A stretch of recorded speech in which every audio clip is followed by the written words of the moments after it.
Hey guys, I wanted to do a review of Dune Part 2, the movie.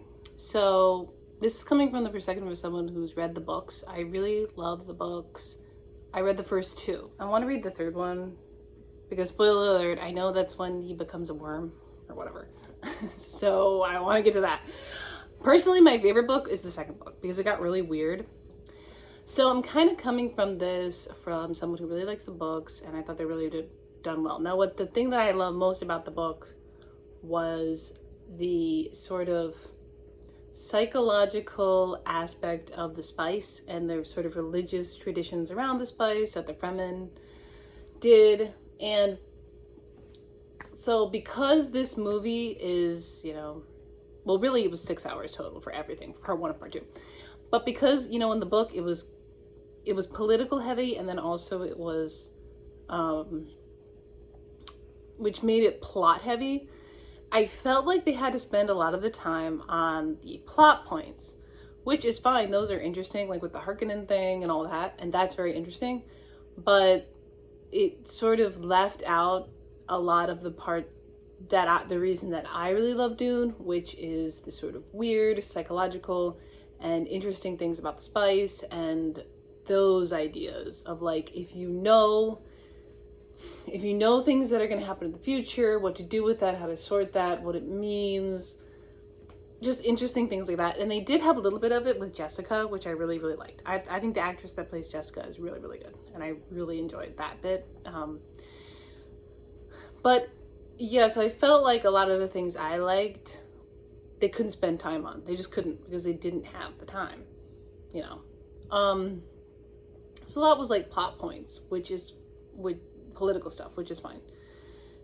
And I thought overall it was done pretty well. And something that stood out to me in this version that I thought they did really well was this idea that, okay, so if you lean into like the sort of religious fanaticism of the Messiah thing, like Paul leans into that at the end, and Jessica does, because she wants like sort of him to take over, and they want revenge for the Atreides name and all that. I think Paul actually does believe he is the Messiah to some extent, like once he takes the liquid life, I forgot the name, but I think a part of him believes that he is the Messiah, but there's a part of him that doesn't.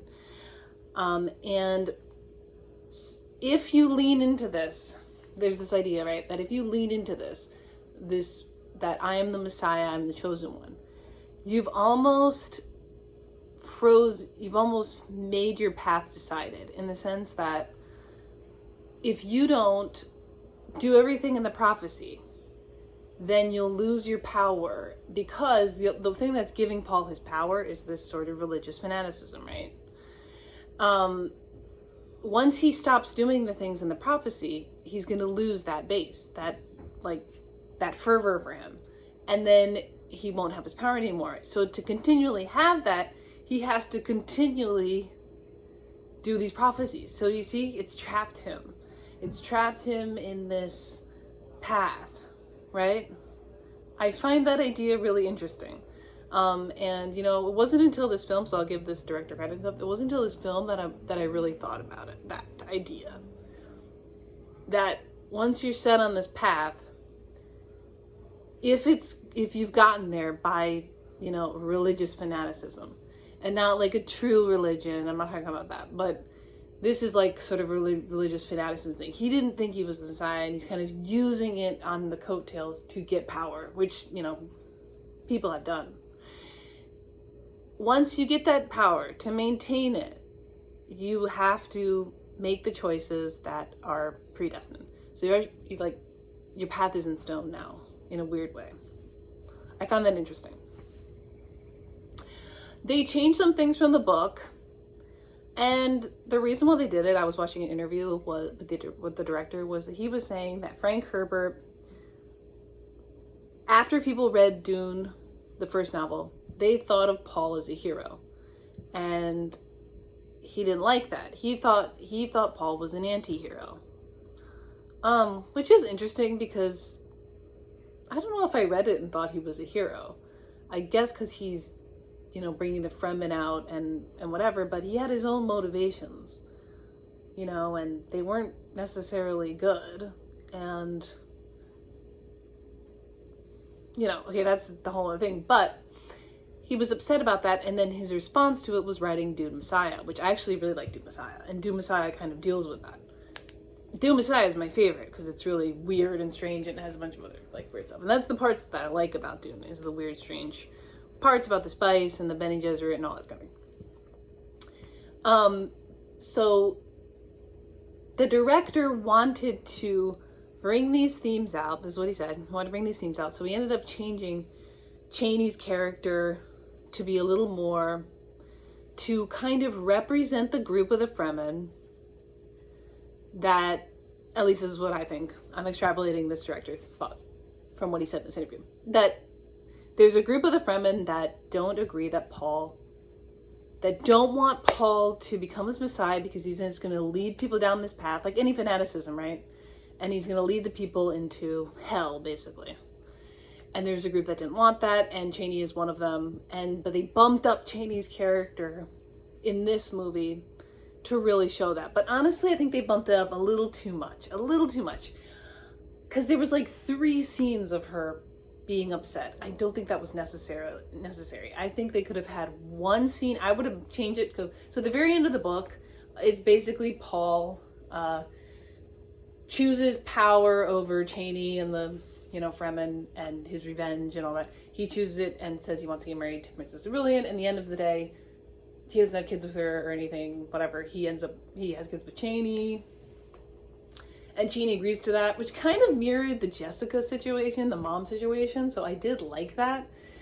But in the movie, they have it so Zendaya storms off at the end once he gets power. She storms off at the end, and the very last shot is her angry eyes, And before this, she got mad a couple times and was screaming and yelling and da-da-da. I think it would have been way more effective if it would have pulled a Tom Hardy kind of thing, a Tom Hardy acting. And at the very end, when he chooses Aurelian or something, you just had a look, and they gave another look, and you knew that she knew this was going to be bad. Okay? Or wrong or something, And it comes down maybe to Zendaya's acting. Maybe she's just not a subtle actress. And I think that this warranted a more subtle performance. I'm not saying she's bad, but I think I would have preferred that. The person that played Jessica, I thought did an awesome job. Honestly, I wish there was more of Jessica, but then again, I also feel like the script was a little obvious in some parts. Okay, I'm being really, really nitpicky.